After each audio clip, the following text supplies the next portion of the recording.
Welcome back to We Like That podcast. Because we like that.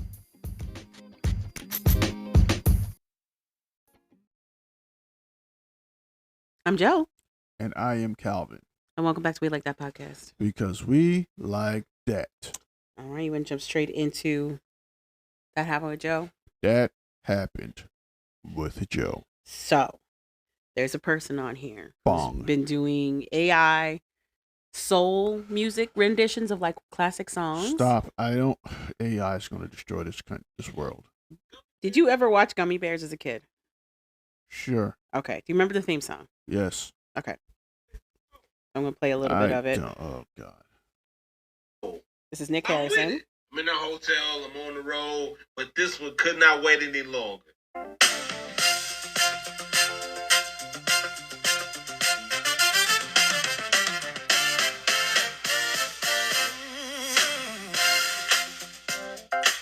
It kind of sounds like gospel music. That's literally what it is. Dashing and daring, courageous and caring, No. faithful and friendly with stories to share.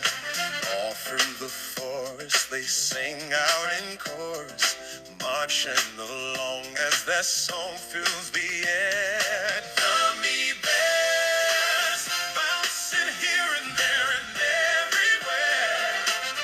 High adventure that's beyond compare. They are the gummy bears. I love it. I love it so much. I love it a lot. Do you want to hear the... No. That's trash. It's, first of all, it's great. First of all, it's fantastic. Destroyed the whole theme Okay. music for Gummy Bears.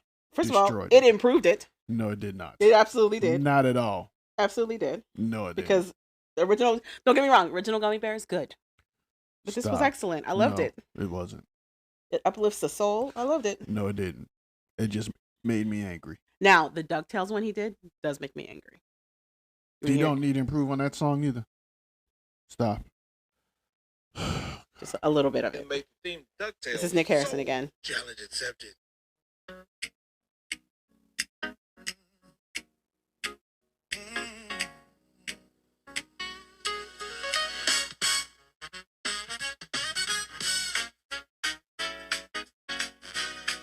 It feels like George Jefferson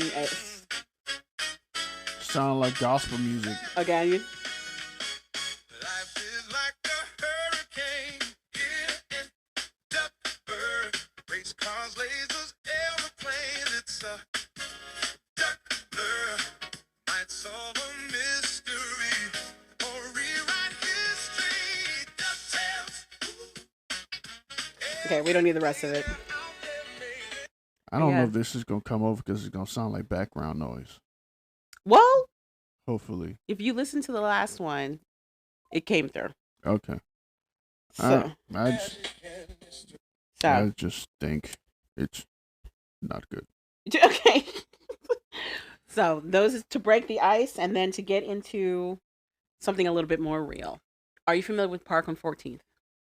No. Okay, back in the day when I used to work for our army and we lived in the apartment, I'm talking Woodbridge. The park? Yeah, remember we went to the park for like one of my coworker things? I don't remember going to the park. I like how you just black out all the coworker stuff I did with you. Sure. Do you remember going to dinner with my coworkers from this time? Probably. And you said I said you act like I just turned black yesterday. Do you remember that dinner? Nope. No. Not at all. Because it sounds like you were mean, so I don't remember. He said I block all those out. Yes. And it sounds like it happens a lot, so I block everything. Yes. No, we went to the park. It was when it was just called Park, because they changed the name to Park on 14th now. I used to. But it used to just be called the Park. I went to the park a couple of times. Yeah. Why? So this is the owner of the park, and he's talking about the consumer dollar. This is a snippet of what he said. He did a full interview with a podcast called Earn Your Leisure. It's two black guys who basically talk about black capitalism, like how black people can gain wealth, retain wealth, and then spread that wealth to future generations type of a thing. So this is what he had to say. Black money and white money. There's no club that says they're going to start out black. They're not going to do it. They're going to get the white money. They think white money is it. Friday night was my black night. Saturday night was my white night at Dream. Friday night was doing $250,000. Saturday night was maybe doing $8. You just can't get it. The difference, and nobody understands it. Do you want Neiman Marcus or do you want Walmart? Parking, coat check, drinks, bottle service. Bottle service, but I didn't even know back then. So there's more money with the black. It crushes. Nowadays, there are no clubs that stay white. All right, there's no club that stay white because black people spend more money on nightlife than white people. Yes, that's what I'm saying. White people spend money on drugs inside the club. Inside the club? Allegedly. Allegedly. You can say allegedly, except that I would do 2,500 white people here at Park when I opened. I didn't want to cannibalize love. So I said, I brought this white boy in from Vegas. We're going to tell everybody, you own the joint when I open Park. You own the joint, da-da-da-da. So we're doing 2,500 people a night. I'm doing $40,000, $50,000. I'm like, $20 there. I'm watching bartenders. I'm watching the staff. I'm like, how the fuck are y'all stealing my money? They just buying beer. That's where we get the 250 cameras. Yeah. The black people, how much they doing? Oh. So then I decided I did a black party on a Thursday. On a Thursday, I did 75. I only got 1,200 people. On Friday, I'm doing 45. Something's wrong with this equation. I'm doing 2,500 people. I said, we're going to try the black thing on Friday. I went from 45 to 135. What you doing? Let's go be Friday, Saturday, and Sunday. It's going to be Friday, Saturday. There's no question. There's a difference between black money and white money. There's no club that says they're going to start out black. They're not going to do it. All right, he goes back over again. So that's a tiny snippet of the rest of that conversation. But essentially, he goes on to say that if you really want to make money, especially in nightlife, you do have to cater to the black dollar because they'll actually spend money on the nightlife aesthetics that you put your own money into spending. When I first heard this snippet, I had a lot of knee-jerk reactions. And now there's spawned this like 3-pronged discussion online about what to take away from his interview. So initially, my reaction to hearing all of that was him saying how easy it was to grift black people. I can upcharge because they'll spend the money. They'll spend the money on the drinks. They'll spend the money on the sections, the bottle service. So I can upcharge. When he made that correlation of there's a difference between Neiman Marcus and Walmart, who do you think was Neiman Marcus and who do you think was Walmart? White people. White people what? Are Walmart. No. In that equation. No. Because they're not spending any money. They're not doing anything. No. He was talking about what his initial thought was. Oh, but then when he said no clubs open for black dollars. He said clubs open. Originally, clubs were opening for white money. He's like, do you want Neiman Marcus or do you want Walmart? He was calling black people Walmart. Okay. But then he discovered that Walmart spends the money. Well, Walmart is consistent, essentially. Yeah. Is what he learned. Yeah. But my thing was, granted, he's speaking about it from like a capitalist mindset. To me, it just felt like it was insanely derogatory to black communities that he's a part of. This man is black. To say that he can get more for his money because black people are willing to overspend. No. Than white people who don't overspend but will overspend on drugs, which he is not facilitating, right? No. So he's not making money off of that. No. What he's saying is black people spend money when they go out. That's all he's saying. They buy the drinks. They don't buy beer. They buy liquor. Mm-hmm. That's the difference. They buy liquor. They will pay for VIP and stuff like that. They will pay to get in if the club is popping enough. There's a reason that interviewer cut in when he cut in, is what I'm saying. Cut in what? When he went to turn the conversation around. Why?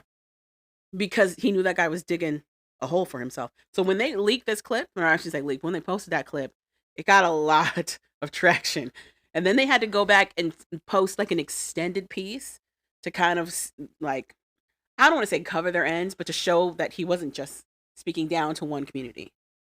Because that was one of the conversations that was taking over was that you had this black guy, this wealthy black man out of DC, who owns a lot of the clubs in DC, talking about how he wanted to cater to white people, but because white people weren't paying out, he then had to cater to black people as an afterthought. Sounds like to me he wanted to open a club for white people to spend money. He found out white people don't party like that. Right. The way to spend money, to make money. Right. That's what it sounds like. And he just changed his business around to cater to black people, the people who are going to spend money and make him a profit. That's what sounds like that happened to me. So the whole point of this was him talking about how black people should be able to retain their wealth. So how are black people retaining their wealth if you also want to make sure they're spending that money?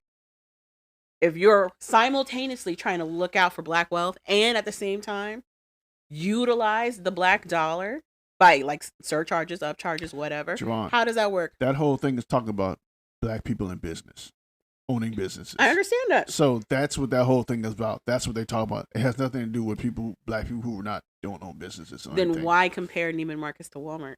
That was quite the correlation. That was Because quite the example. One is expensive and it's high class. The other one caters to everybody. But that's exactly it. It's classism. One is high class, higher money, higher selling point, and the other one is for lower class. Walmart caters to the lower class. Everybody, people who start a club want high-end clientele. But he wasn't starting a club. That's the other thing. This is not his first go around in the club scene. He literally just said he opened Park to try for white people. Yeah. He just said that. Yeah. He learns out white people don't spend money like that. They spend money on party drugs, but they don't spend money in clubs like that. Right. They'll pay to get in, but they're not paying really to drink and do all that stuff unless a certain type of white person. A lot of people, myself included, part of the takeaway from that little snippet that we got was him simultaneously being elitist against the black community while at the same time wanting to gouge the black community because he knows it pays. Then don't go to his clubs. That's true. But then on the other hand, people who aren't taking it from that aspect, like that emotional aspect, they're like, the point like you said, the point he's making is just about money. What he thought the white dollar represented turned out not to be what it actually represents. In the field he was trying to break into. Right. That's all he's saying. Mm-hmm. He found out that black people, it's easier to cater to black people than it is to white people. Mm-hmm. That's all he's saying.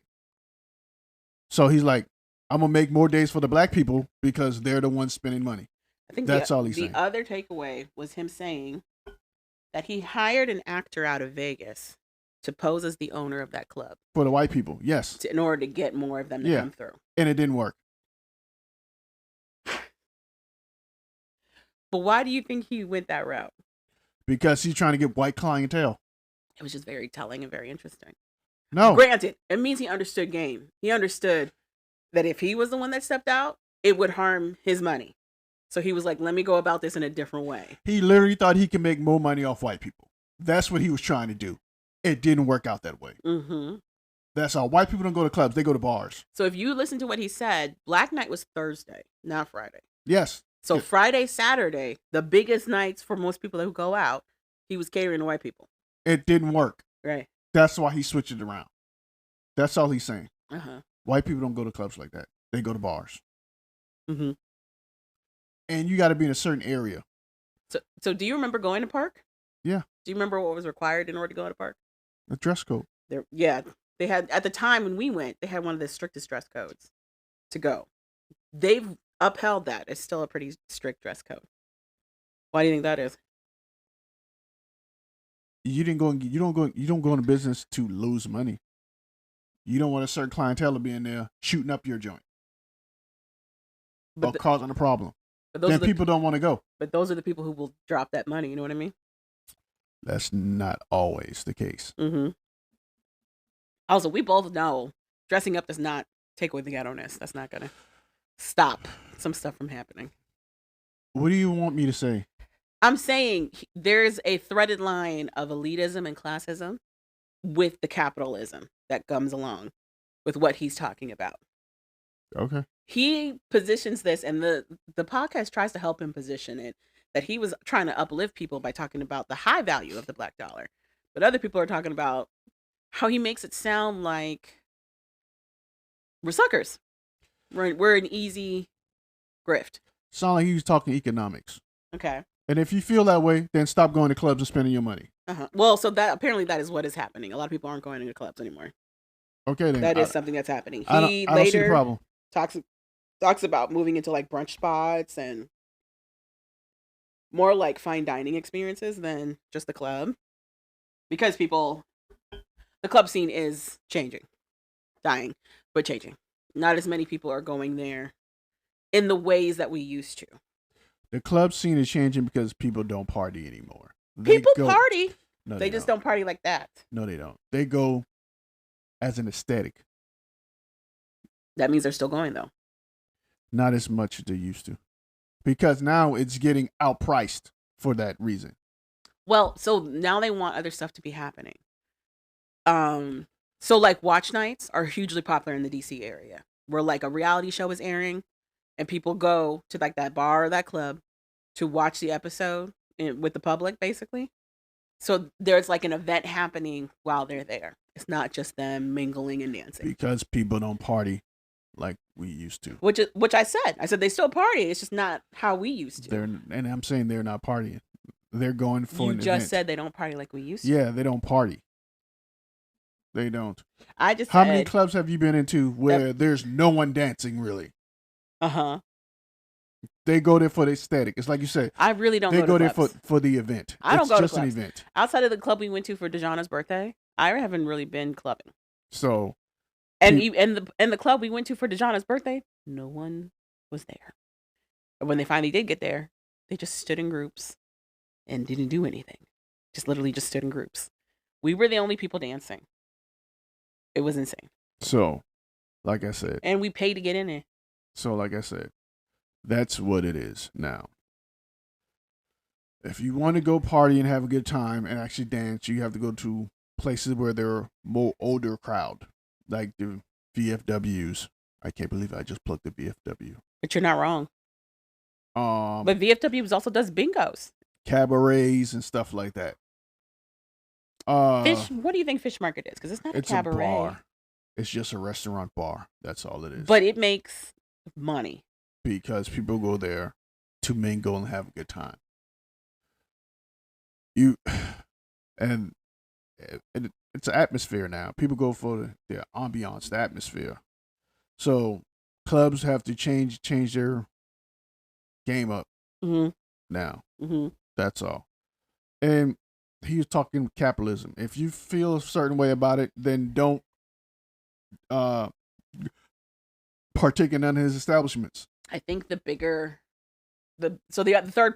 third discussion. So there was a discussion about the capitalism and the economics of it. There was a discussion about the emotional investment in the Black community and like what this actually projected. And then the third thing was essentially like how he's kind of straddling the fence of like trying to push positive for the Black community while at the same time dissing it, while at the same time being realistic, if that makes sense. Sounds like he was saying Black people spend money.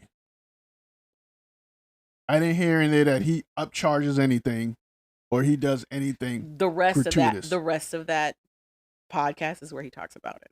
Okay, then. He talks about how he can now hit the marks he wants to hit in terms of the price points when it comes to the Black community that's visiting the bar. Then sounds like to me, if people stop going, that's his fault. Maybe he talked too much. But so the other thing is like he doesn't have just the park. He has a lot of places. Dream was another club scene that was out here. Don't go there. Never went there. We're not the age bracket he's geared towards. You know that, right? You know how long Dream has been around? Do you even know what it is? A club? Dream has been around for a long time. I've heard people talk about Club Dream. Of the club. It's it's no longer. It doesn't exist anymore, right?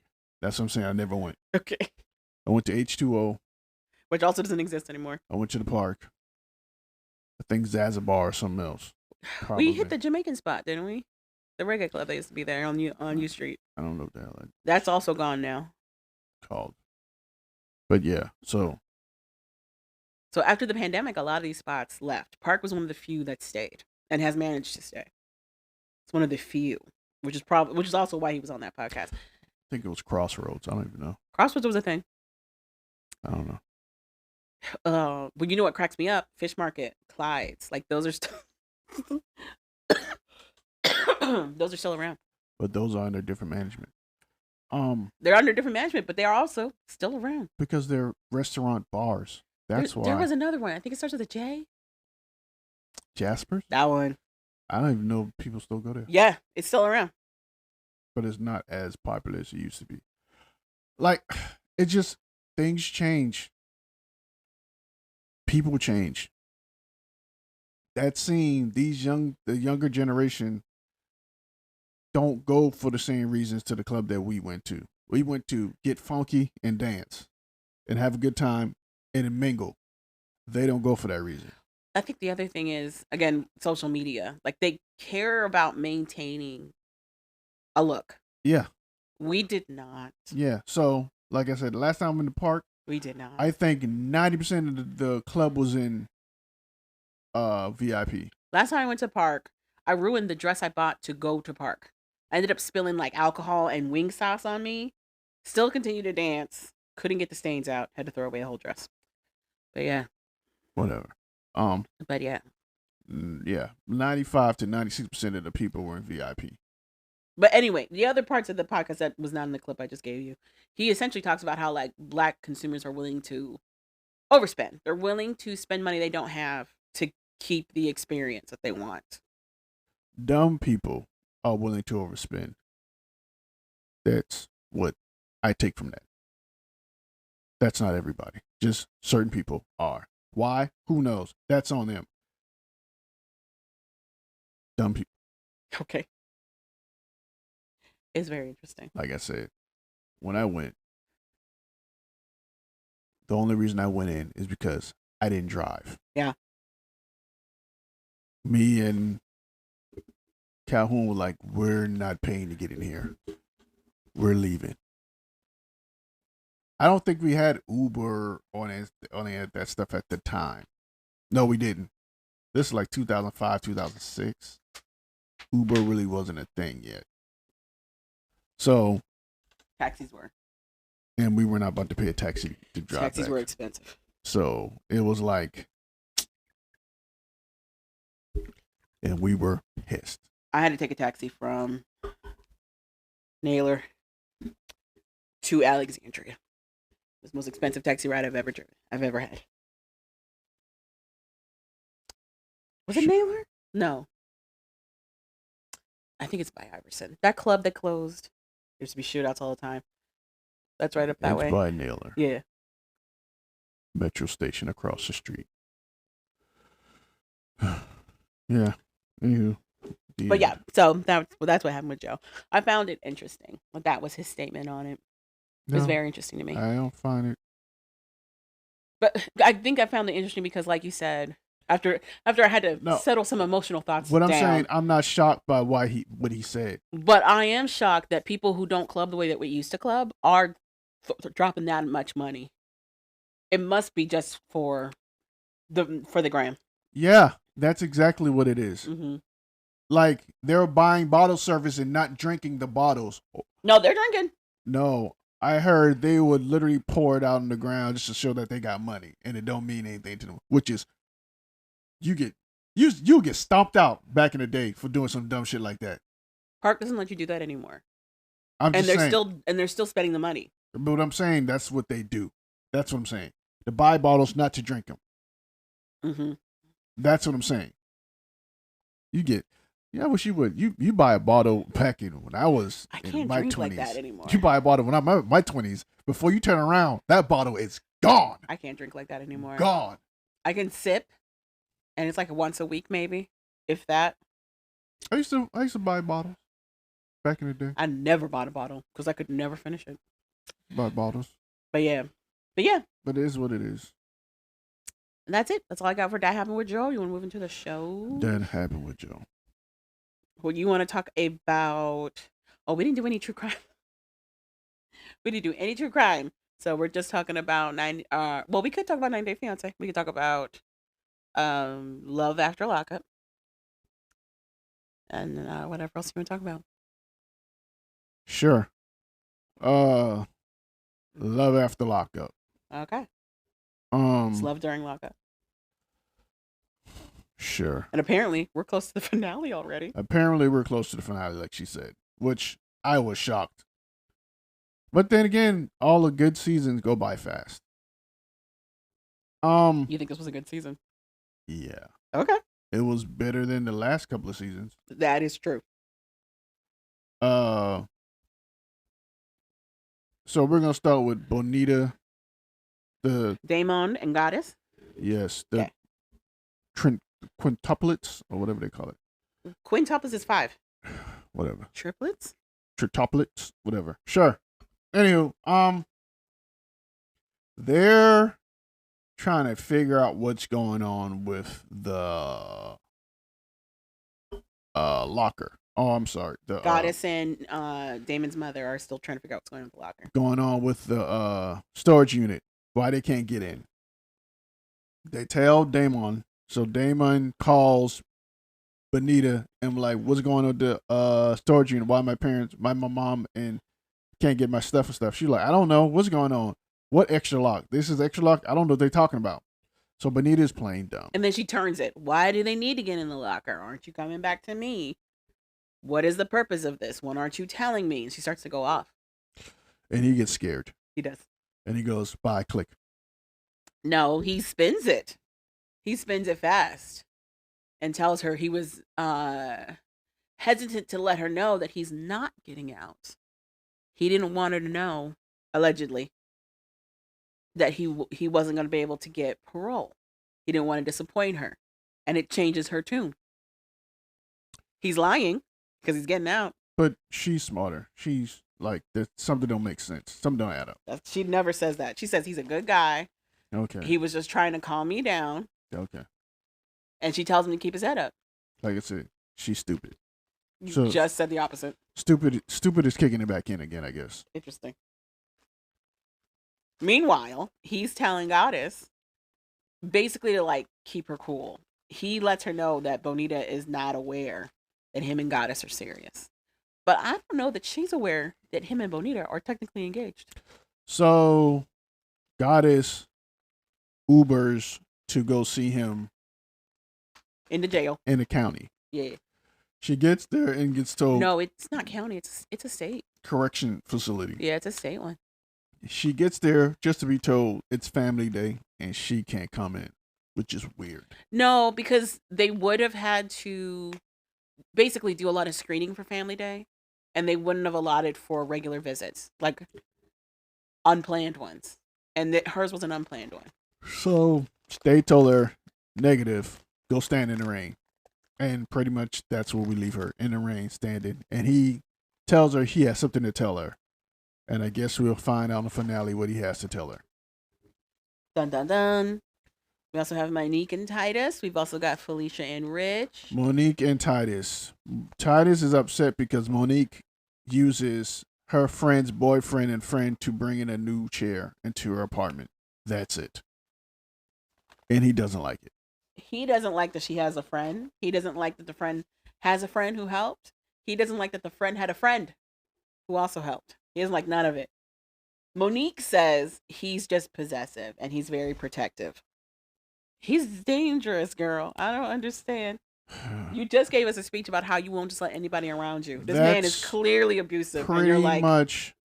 He's just protective. That's pretty much a nice way of saying he's just crazy. Abusive. So we have that.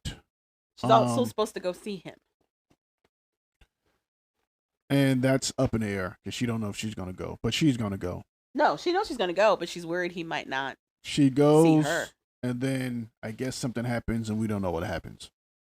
Dun, dun, dun. Michael. Uh-huh. And what's her face? Aisha. Who's Aisha? The lady with the baby doll. Mikhail. Mikhail, Michael, and Aisha.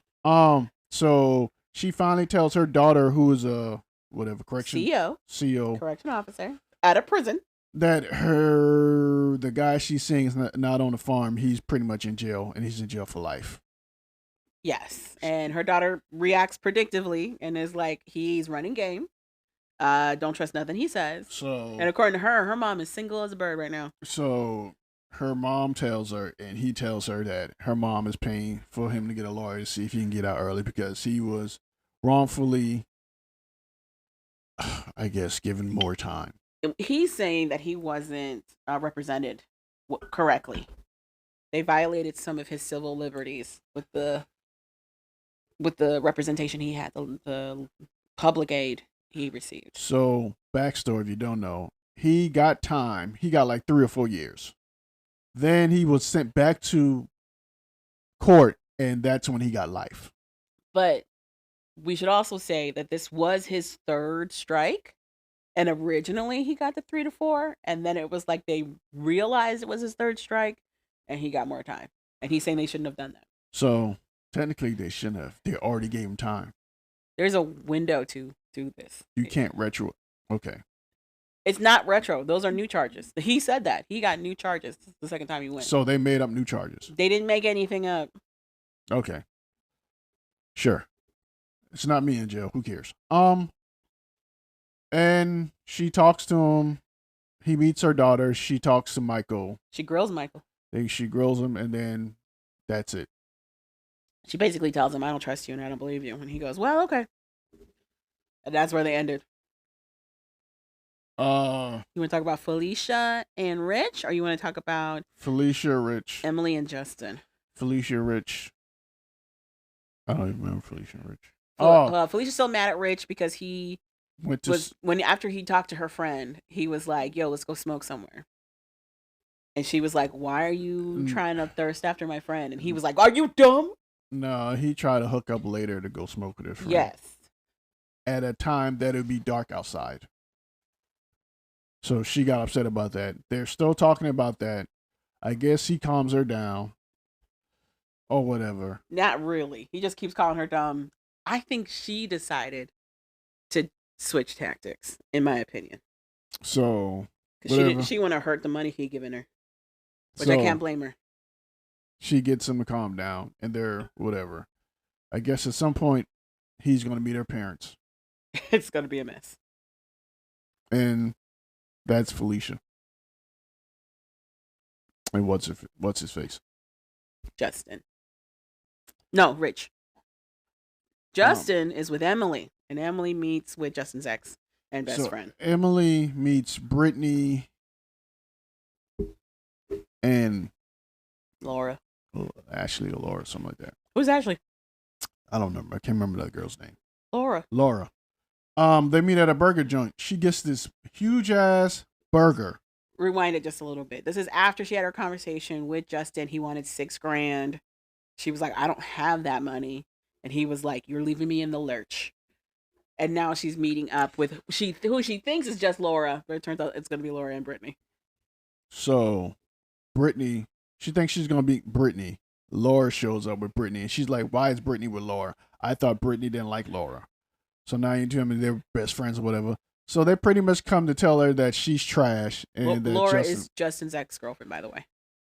They're to tell Emily she's trash and that Justin doesn't want to be with her and she's an embarrassment, whatever. He's using her for money, and then she's not sending the money. She's like, "I sent him $3,000. But also the bigger thing was to say that Justin is still talking to Laura. Laura pulls out the emails he's been sending her, where he is co-signing everything Laura's saying. And also that she sent him $600 too, because she wouldn't send him any money.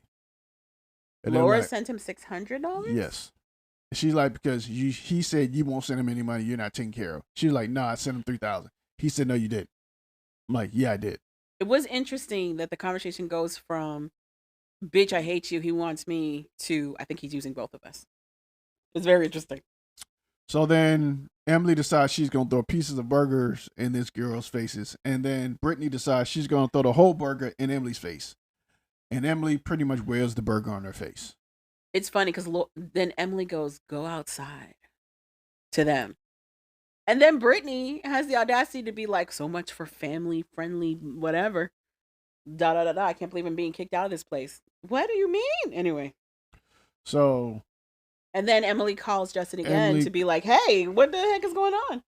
And she's stupid. Well, no, she's dumb because she doesn't break out with him. Justin does this full apology tour where he's like, I'm sorry I put you in that predicament. I needed the money. I'm trying to do this for us, yada, yada, yada type of thing. Don't break up with me. I don't want to let you go. And it's like, okay. But he doesn't want you banging guys no more for money. But that's what you really want to do with your life. So so why are we here? It's very weird. And that's love after lockup. Yeah, love during lockup. Yeah. I can't wait for the season finale. How are we already at the season finale? There's only 8 episodes. Are we still missing a couple? Who? Okay, no. Yeah, I know the Rich meeting the family is going to be a catastrophe. At some point, what's her face? The one who we didn't see this time. Which one? Her boyfriend. Another Michael? Kayla and Michael? Kayla and Michael. Kayla, I guess. Kaylee. Finds out at some point that Michael ain't coming home or something crazy. Is that what happens? Sounds like that's what's probably going to happen on the finale. Oh. She's crying in the parking lot. Okay. And there's also... Or is he breaking up with her? No, I think something else happened. But he didn't tell her, which is messed up. I think he knew ahead of time and didn't tell her. And she... We'll get into it in the next episode. But I want to see what happens when Bonita and Goddess actually meet. I think Bonita's going to beat the hell out of Goddess. I don't know how real this storyline is. Because right now, Goddess is all over my TikTok feeds with him, with Damon. No issues. Every so often, Bonita makes an appearance. No issues. So I don't know. Sure. I don't know. Exactly. Anywho, I just want to see it. I don't know what Emily's gonna do because I don't think she has a plan at all. I think they other than sleeping around for money. So spoiler, we know they break up because unfortunately this man later does something very tragic, and they believe the breakup is part of the reason of what he does. Sure, it was. That's pretty much all I want to see, really. Yeah, not much. Not much. Moving on. You want to talk about your 90 day before the 90 days? Your favorite couple gets engaged. That's not my favorite couple. Yeah. No. Forrest and Sheena. Not my favorite. Gets engaged. Yeah. They were your favorite. No. Sure. We changed now. Good to know. They get engaged. He takes her to the Mall of Italy in the Philippines. And it's pretty much a mall in the Philippines with the Italy aesthetics. You got the gondolas, they got the little waterways around the whole mall that you can take. And they're walking around. They dress up as princesses and a prince or pauper. I don't know what the hell he's dressed as. He's dressed as a colonial Spanish monarch. So they do that. He says, "You got to stop lying to me." She goes, "I have one more thing to tell you." I'm like, oh my God, another thing. She's an amazing actress, by the way. She tells him pretty much, I got cheated on. I was with a guy and he was in a whole nother relationship the whole time. She was with a guy for 3 years and found out that she was the other woman the whole time. So she cries about that. Amazing. She cries on a dime. And he goes, okay, makes sense. He then takes her somewhere else. And he asks her to marry her. She says yes. But they have a problem. They have to go back to the hotel. Yeah. So they go back. His mom and Spaceman is still there. Yeah. And he tells her he got engaged. And she takes it well. She congratulates the couple. She says, I'm so proud of you. She pretty much cusses Forrest out. That doesn't, yeah, no. He barely gets it out before she's like, "Are you dumb?" She tells Sheena she's trash. Yes. And Sheena goes, "Well, we're together." Yeah. In your face. Yeah. And she's seething now. Seething. Because how dare Forrest not marry her? There's just track marks all on her chest from her chin. And that head is just spinning around on her shoulders. I'm just saying, for a woman you say lies nonstop and you don't trust, you took advantage of her spending to book you guys a hotel room. And then she moved you to a fancier hotel. Yes. Then she took you to her parents' Airbnb, which was like a whole like resort spa situation. Yes. All on her dime. Yep. But you don't trust her at all.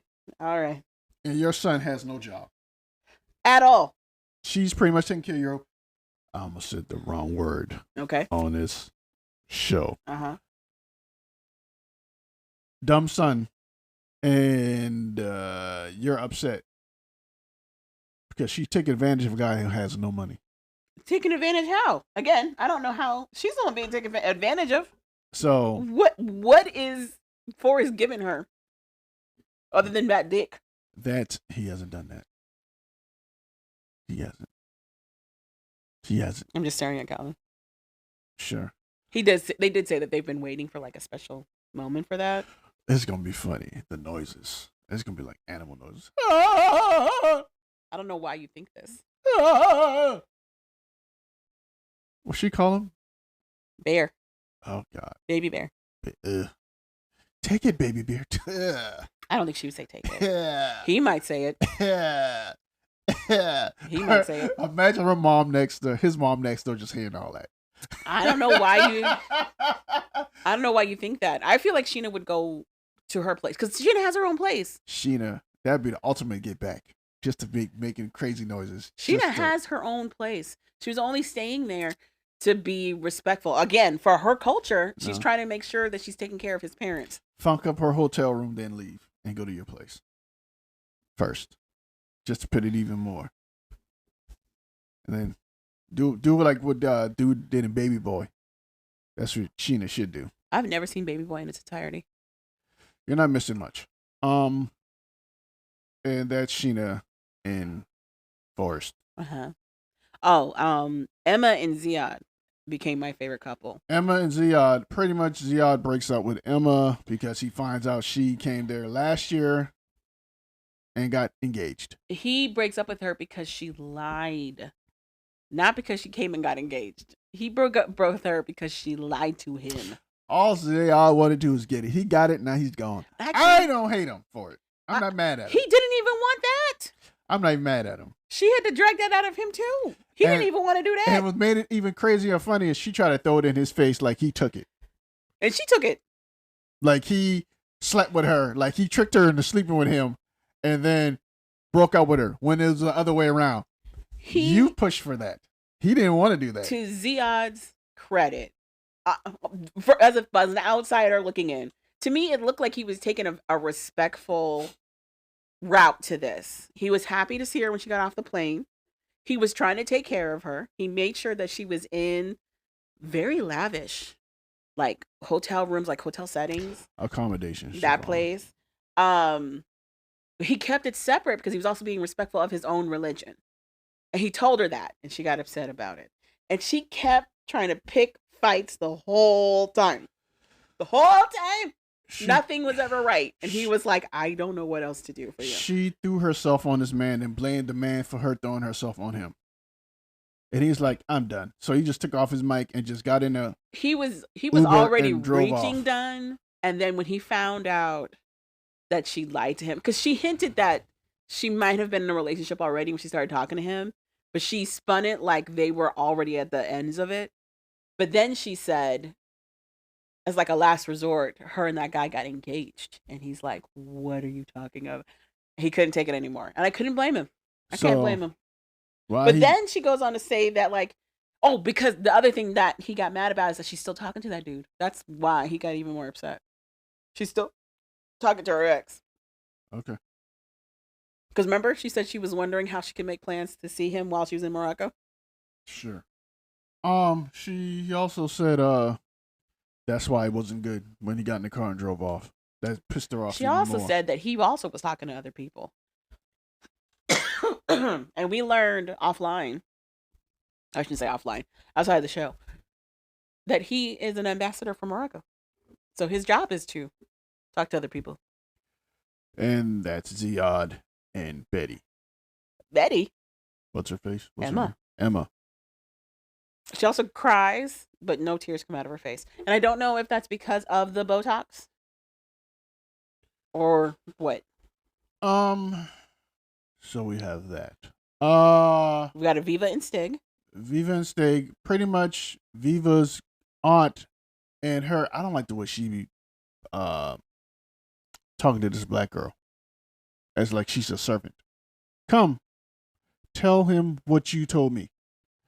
So she gets, I guess, her niece to come over, Corinne, and show video of a picture of a girl that's her actual, who's actually her friend. Video of a picture? Yes, of a girl who's actually her friend that Stig was holding hands with and kissing on the cheek. She had a video and she had a picture. So not a video of a picture. She was like, "You know this girl?" He's like, "No, I don't know this girl. I don't know this girl." He like, I believed him. I don't think he knew who that chick was. I know this girl. I do think he messed with that girl, but I don't think he knew who she was. He's like, I kiss all my fans. She's a good fan. I kiss all my fans. Slashy eye. I'm like, okay, that was random. Yeah. He did not say slashy eye. First of all, he's not Jamaican. He's from Belize. Blood clot. I'm like, okay. That does, again, not Jamaican. Know why he's saying all this, but this is crazy. He's not. He's like, I don't know what you're talking about. I'm like, she's like, you don't know this girl. Then she's just making it up. She told me you guys are together in a relationship. He's like, I don't know that gal. She's like, no, she's my friend. She told me you together. He's like, no, I don't. And then he walks off. Meanwhile, Viva's sitting at a table looking into the bar. That's not even like 3 feet away. Trying to figure out. I don't know what they're saying to each other. What's going on? So Viva, go back to the hotel. She asks, what's going on? He pretty much tells her what the whole deal was, whole spiel. Well, he says that her aunt gave him an ultimatum. Either he tells her or she was going to tell him. So he's like, I might as well get this out the way. So she's like, is it true? She's like, he's like, no. She's like, I don't believe it. He's like, whatever, I don't care. And he tries to get some. And she's like, no. He ends up getting it anyway. He definitely does because she's pregnant. So there's that. And that's them. Do you think Stig was messing around? I don't care. It's not my man. I'm not with him. I do find it interesting his logic around it. Because in his mind, he can do all this stuff with his fans. And it's not, to him, it's not crossing a line. And it's just how he engages with his fans. And he already said he's not changing anything anyway. He did say that. So I don't understand why we even have this conversation. He definitely did say that. It's on her. Who else? We have Elise, who meets her Australian boyfriend Joshua. Oh, we also had your boy, Burkhan and what's her face? Yeah, so Elise finally meets. Let's save Elise. Let's talk about Lisa and Daniel. Lisa and Daniel go to meet the Igbo King. The Igbo King, one of the Igbo Kings in the town. Oh my God. In the town, they get there and it's regal. Daniel tells regal. Lisa they have to meet the king in order to get the blessing for their marriage. Mind you, Daniel also said that she had to go and meet his uncle for the same thing. And now they also have to go meet the king. Yes. He's in a tribe. That's how it works. You won't know anything because you're not African. You're not African. Yes, I am. Zulu? No, I'm not. I don't know which one, though. I got to ask. But I'm of African descent. And I'm not. No. You're Hawaiian. You don't even know. Yeah. You're pineapples and stuff. And Asian. And Spaniard. You have ties to Spaniard conquistadors. That's who you have ties to. Portuguese conquistadors. Same thing. Whatever makes you happy. So she puts her wig on because he's not gonna allow her to make a fool of himself at all at the king's house at all. I don't see a real hair woman. Put that wig back on. Let's go. He ties a plastic bag to her head. That's messed up. It's actual garbage. It is an actual garment. And he ties it well, actually. He folds it nicely. Then he puts on the Where's Waldo cap on his head, and they leave. And they go to Coming to America, Nigerian style. This idiot lady thinks she's going to an actual castle. She why? was like, I'm imagining. I don't know why. Like a mansion. And then they go to a regular house. He didn't say you're going to meet the Prime Minister of Nigeria or anything. He said you're just going to meet the king. He said a king. A king of my tribe. It's the most Coming to America scene that we get. They go into this house. Mind you, it's a house that, like, when you first come in, it looks really disheveled. And then all of a sudden, they're in, like, the cleanest room of that house. There's brand new furniture in that house. And you've got a guy who's doing his best James Earl Jones. Sitting in the chair. You got a girl in her best Shein to one side. She has on and a man with a feather duster to the other side. So disrespectful. She has on traditional garb. That is not traditional.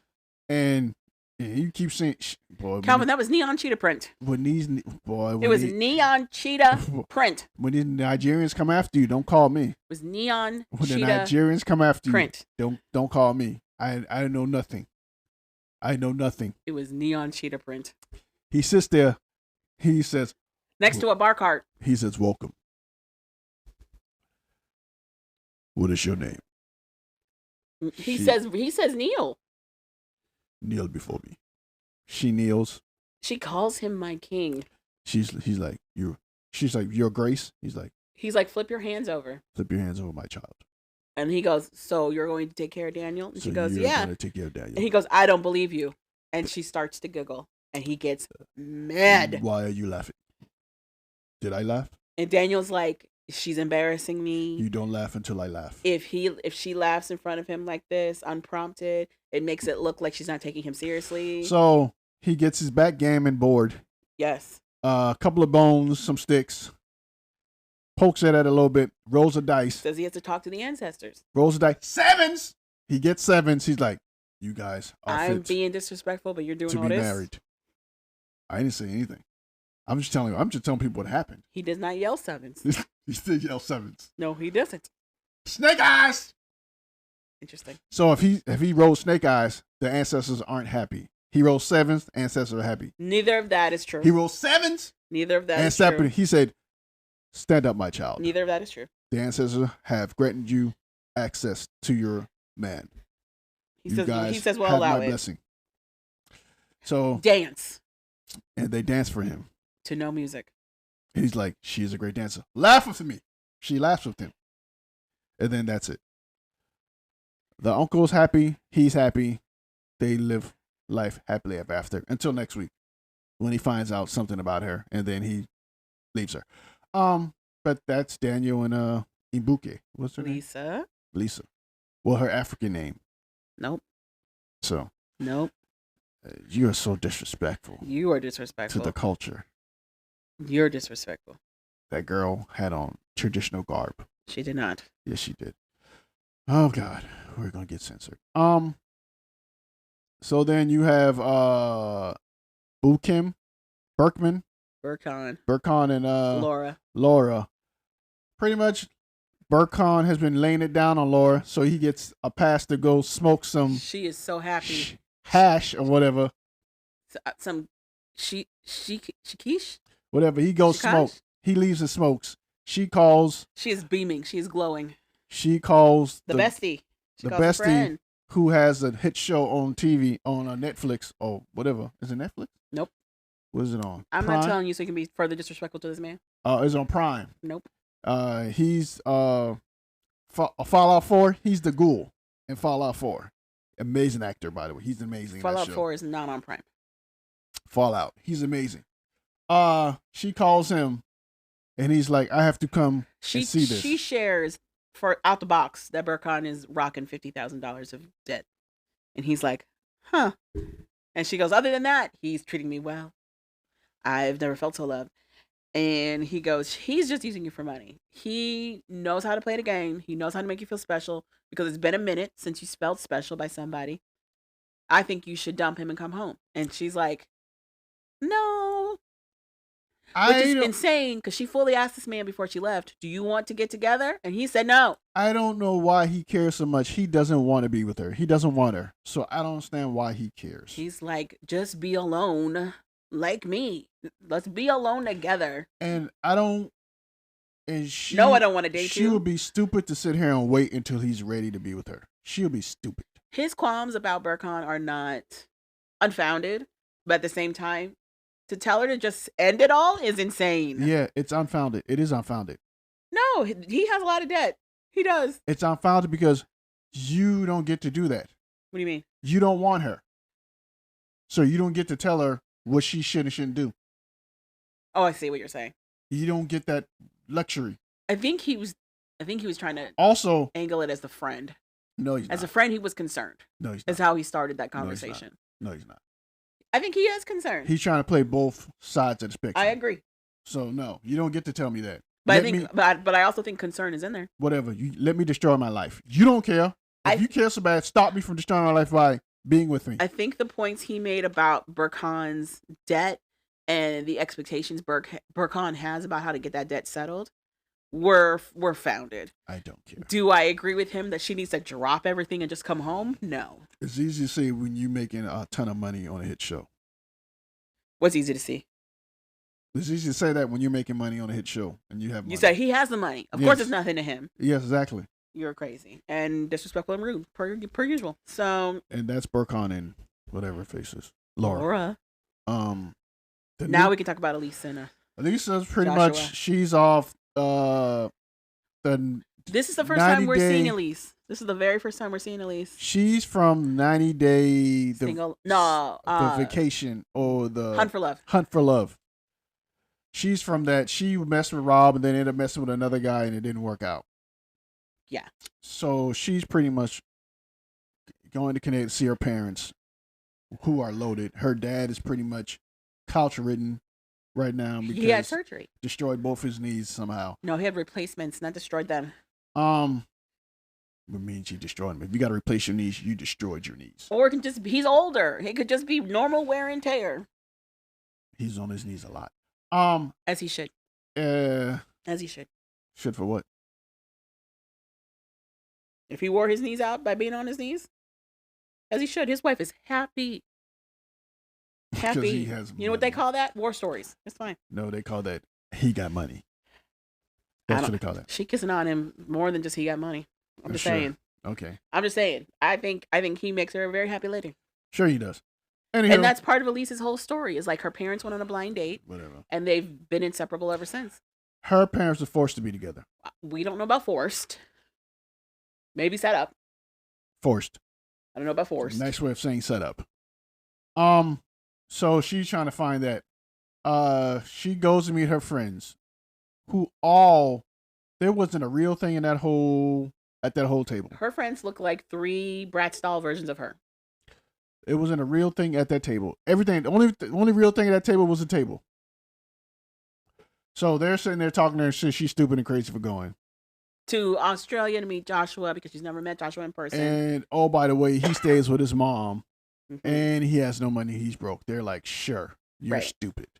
So she finally packs up and she's on her way to Australia. She decided, because she's been talking to Josh for a minute. I don't know if she sent him any money. I think she has. Seems like Josh somehow rents a suit and a Mercedes to go pick her up. Seems like that's what it looks like. I think it's his friend's Mercedes. I think it's the guy he's with. I think it's his Mercedes. That's even crazier. Not really. Yeah. You picked me up in your friend's car. When was this? When you had to borrow Ian's car. For what? I think it was right after you got your driver's license and you hadn't got the Impala yet. I've never drawn to pick you up in Ian's car. Yeah, you did. Just celebrate getting your license. Because I said, whose car is this? And you said Ian's. It was right after you did the testing. And whose car did you take to do testing? Ian's. Sure, maybe. Who knows? We just already established you don't have a good memory. Whatever. About any of our past. Well, at all. Well, Ian was stupid for letting me take his car. How about that? He was stupid. He was crazy. You drove what's his face's car too, and got all those tickets. He was stupid for letting me drive. Authorities. First of all, I only drove that because it's either death. It's either me drive or death. I chose me driving. I don't know why that would equal death. Because he was falling asleep driving Javon. Okay. Death. Mm-hmm. Okay. Anywho, who cares? Moving on. Yeah. So, but basically, her friends have misgivings. Her family has misgivings. She doesn't have a great track record when it comes to choosing people because she only meets them online. But she's like, this might be the one, you guys. This only lasts 2 episodes, maybe 3 tops. Homegirl got a lot of stuff going on though. There's a lot of layers to this girl. There's a lot of stuff happening. She likes to objectify herself before other people can, I guess. It is a rush for her to be like, and boobs, like it's real quick for her to take it there. Has no problem flashing people showing off. And if you watched Hunt for Love, there was a whole unprompted conversation she had with a group of people when she talked about like, you know what's better? Anal. And they were just like, what's happening right now? We weren't talking about this at all. Okay. She's quick to degrade herself, which is awesome. Is it degrading, or does she just think it's that people will find her more interesting because she is sexual? Whatever. Easy for me. Easy for you, what? Moving right along. Calvin. I think that's the last person, right? Yeah, that was it. Elise and Joshua's little story. And that's pretty much 90 Day Before 90 Days. This season actually was pretty good. I like the way they did it. The couple who really was going to be there long, they made sure to wait till the last minute to show them. It really does sound like she gets to Australia and they break up. Like that's what it sounds like. But it's an amazing breakup. So actually, 90 Day and Love During Lockup has actually been really good this season. We're okay. So I give both of them 2 thumbs up. Okay. That's all for me. All right. Any other shows you're watching? Nope. Take that back. I'm watching the 2nd season or 3rd season of Single Life. Okay. Before the 90 Days Single Life. It's the 3rd one. It's got to be the 3rd. Either 3rd season, 2nd or 3rd season. No, it's got to be 3rd. 3rd season. It's getting better. Sophie is unhinged. Quick thing on Sophie. She wants to be in a relationship, but she doesn't want to be in a relationship. She wants you to like her, but she wants you to ignore her at the same time, so she like you more. The point is, you're never going to win with Sophie. That's the point. You're not going to win with Sophie. And she makes Rob look better and better every time. Which is insane, because Rob is not good at all. Rob is not good. So that's crazy. And I see why he cheated. Makes sense. Does it? I would get tired too. Yeah. Honestly, the older I get, the more I don't understand cheating. Like, if you feel like you're not getting whatever from that person, why not end it? Why not end it? And then you can still go date whoever you want to date. Why? Because keep the madness. Number one, you don't know if the other person wants to be with you. 9 times out of 10, the other person doesn't want to be with you. And you still want to have... But you only want to be with the other person for, like, one thing. Like, at least in my experience, it's been rare that people want a whole other thing. You know what I mean? Like, usually it's just for sex. Like, so if you just want to have sex, you can break up and just have the sex. Why would I break up? If you're letting me have sex with other people, why would I break up? Why would I ruin it? But the whole thing of cheating is they're not letting you. They don't know that you're doing it. You're lying. So that's good for both of us. How's that good for both of us? Nobody gets hurt. People get hurt all the time. Not my fault. I don't understand your logic. It's your fault for finding out. I don't understand your logic. It's not to understand. It's not to understand? Nope. You'd rather deal with the inevitable fallout than just break up and do your own thing? Some things just happen. Maybe I'm too lazy to break up. I'm confused. I don't understand. You don't have to understand everything. I've met people, guys and girls, who are like, my partner does not do this and this and this and this. And they have this whole litany list of things that are not being met. And it's like, okay, yeah, that's terrible. Break up with them. And they're like, nah, but I am seeing this other person on the side. Why? You hate being with your partner. Why do this to yourself? I don't understand. I get lost. I get confused. Good for you. And that's pretty much, that's just a quick thing on the single life. I don't want to get too many details. I can't remember the other girl's name. Liz. Liz finds somebody she thinks is possible. Yeah, the friend that Pedro was going to set up for Liz worked out. They're actually getting along. And I think that's also pissing Sophie off, honestly. Yeah. I think she wanted to go on that trip and just be the one that had somebody. If you ever seen Chantel and Pedro, was it Chantel and Family? Chantel and the Family. Chantel Family? What's her last name? Okay, anywho, with her and Pedro, you remember Pedro's sister Nicole? She looks nothing like that girl in that show. She has At finally evolved. All. She's in her final form. That's crazy. She's Super Saiyan. This is the elite level. Oh my god. She's been working out at 10,000 gravity, and now this is what she looks like. The fact that you know so much is actually impressive. That's actually impressive. I'm impressed. I'm not even gonna lie. I'm impressed. She's Freezer, pretty much. She's Freezer. She finally got to her final form. Hopefully, she stays there and doesn't die, and then she has to come back and change her form again. Right. Hopefully. Right. But yeah, she looks totally different. I thought it was the friend that really likes Pedro.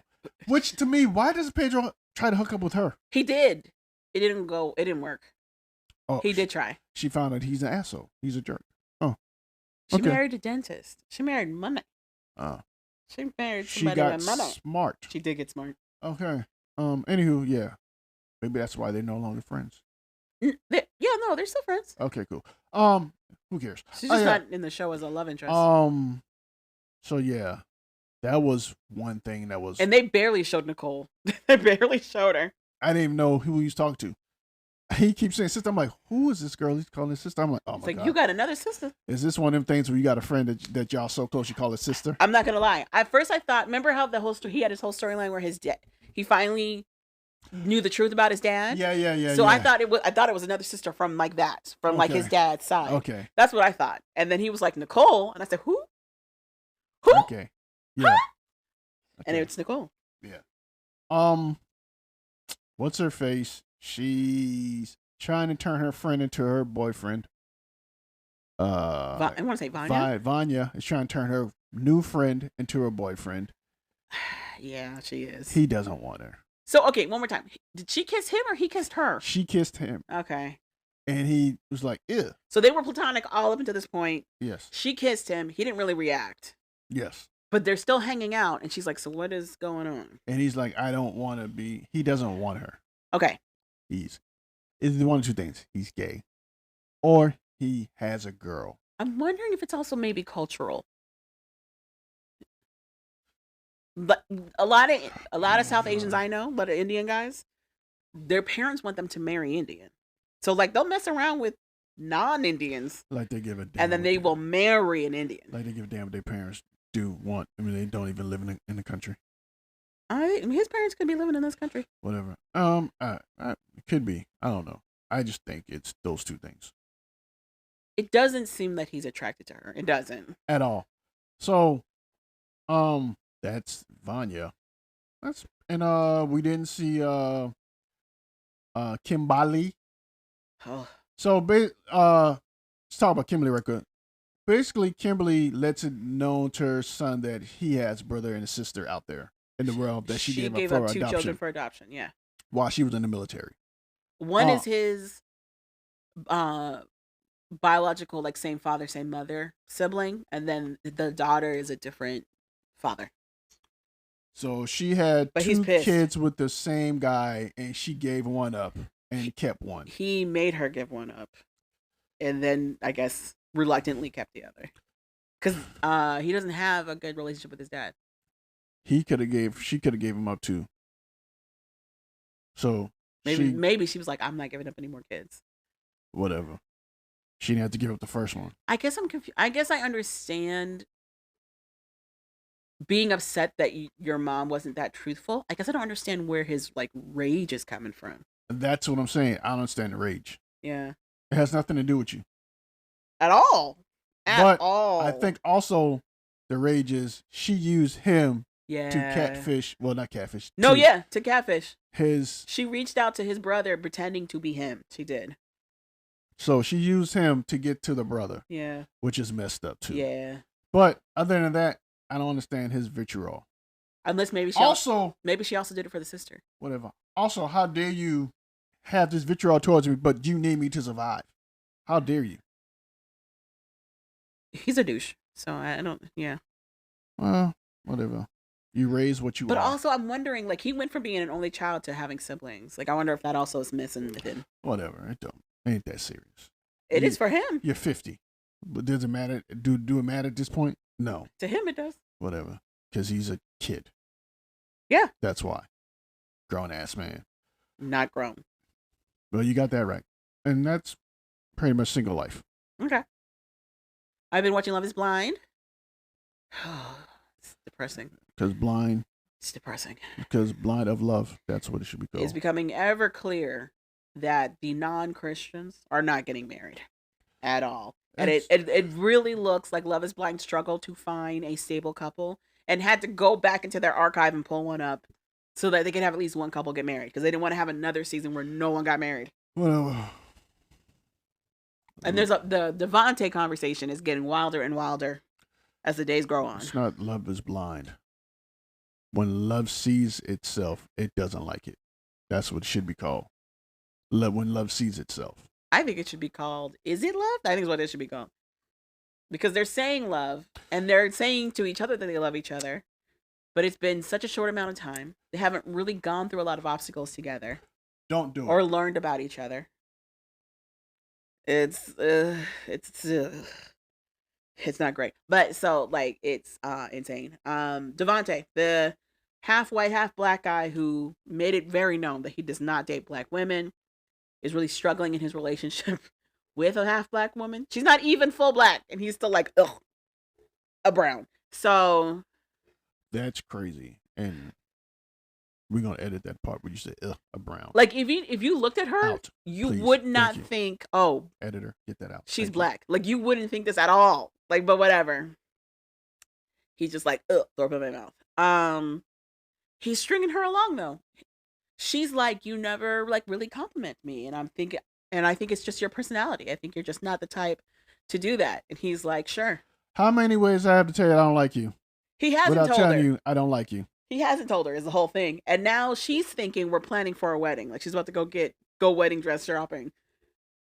If you've been following his story at all, you know that they don't make it down the aisle. They break up. He's had 2 girlfriends since then. Spoiler. At the reunion, when that drops, which I think is next week, he's going to announce that he's got a girlfriend and she's pregnant. They stopped filming late 2025. He had a girlfriend in between that time. And now he's got a new girl who's pregnant. Like, it's crazy. It's insane. I don't understand why that's insane. Because it's how fast this man moves who says that he does not move fast. Obviously. And they're all white women. Obviously, number 1, he's a liar. Yeah. Number 2. And apparently a cheater. So. Number 2, you get over a woman with another woman. That's how it works. But getting one pregnant is insane. Well, sounds like he had a slip up. Was it a slip up? Or was he like, sure, let me nail down this whiteness because I can't be out here. Whatever. I don't know. Let's further dilute this. I don't know what the hell's wrong with him. Identity crisis. So. Sure. It's not looking great for Ohio, which is Nick Lachey's home state. And at first he was like so proud of it. But now I think he's like, okay, let's get to the next state. I don't know why Ohioans aren't proud of Ohio. Why they are not? No, he was proud, but now they're not. He's like people who are from Ohio don't want to live in Ohio. People who live in Ohio don't want to live in Ohio. Oh, I see. Period. Some people do. No. I have a coworker who's from Ohio, and he wants to move back. When he's about to die. No, he thinks it'll be a better environment for his girls. Honestly. When he's about to die. He thinks it's a better environment for his girls. Sure, he does. He's lying to himself. I don't think so. He's former military. He's used to moving around. I think he wants something that's like calm. Sure. He said sure. But it doesn't pay. So that's the whole thing. It's not pay. It's not good. But yeah. I watched that. I watched something else on Netflix. I don't remember. Oh, Bridgerton. Finished Bridgerton. The end of Benedict's season. For me, it was kind of anticlimactic. It felt like they focused more on the storyline around Francesca, which is another sister, than Benedict. Like the Benedict storyline, the way it resolved itself was really weird. It follows the book, but it just felt mad rushed. But they were like really honed in the Francesca storyline. And she's about to have an extended storyline when they go into the next season as well. To me, it feels like there's an extra focus on the Francesca storyline. And this is a same-sex lesbian storyline. And the new showrunner has made it very apparent that she also is lesbian. She's part of the Ligabigatiga. And I can't help but think that maybe this is a further projection of everything. So, And they had to change a lot of stuff in Francesca's storyline. In her book's story, her husband passes in his sleep, but she's pregnant with his kid, and due to her grief, she ends up having a miscarriage, which further affects her because a lot of her storyline revolves around her just really wanting to have kids and be in a family. So now she feels like she's not going to have any of that, and now she's a widow. She falls in love with his best friend in the books, who's a man, this guy named Michael Sterling, and through them getting through their grief together and then falling in love with each other, they then have kids together. But that's all going out the window because now she's in a same-sex relationship, so that biological children is not on the scene for them unless they give them like an adoption storyline, which just changes a lot of the dynamic for her story. So it was weird. But the girl who plays Sophie, who is the love interest for Benedict, love her. She's hilarious. Her little TikToks and everything are hysterical. And she did a good job. They actually have good chemistry when they show her. I just felt like they didn't show her a whole lot. And it was supposed to be her story. So, all of that's going on. And I'm about to watch a show called Seeking Persephone, which is another like time period Regency era show that's on Prime. So, we'll see. We'll see how all of that works. It looks good. Are you excited for the DMV Soldiers' first game? No. I'm a little excited. Not at all. You know it's going to be great. No, it's not. It's going to be so good. Sure. It's at a high school. It's going to be so good. Waldorf has needed a professional basketball league, and now we have one. Waste of goddamn money. We've spent money on worse. So, yeah. So that's up. No, we haven't. Yes, we have. Sure. Yes, we have. Good for you. You have selective memory. I don't care anymore. You're crazy. Anyhow, anything else? Any other shows? Nope. All right, you got an ending lyric for us? Why? Oh, I thought you were going to do Human Nature. Oh, why would I do Human Nature? Why? I thought you were doing that. Oh, okay. No. Do you even know the rest of the lyrics to that? I don't. Why? Tell me that it's human nature. Why did you do me this way? Okay. I like living this way. I like loving this way. Really? Those are the lyrics? Yeah. It's actually really good.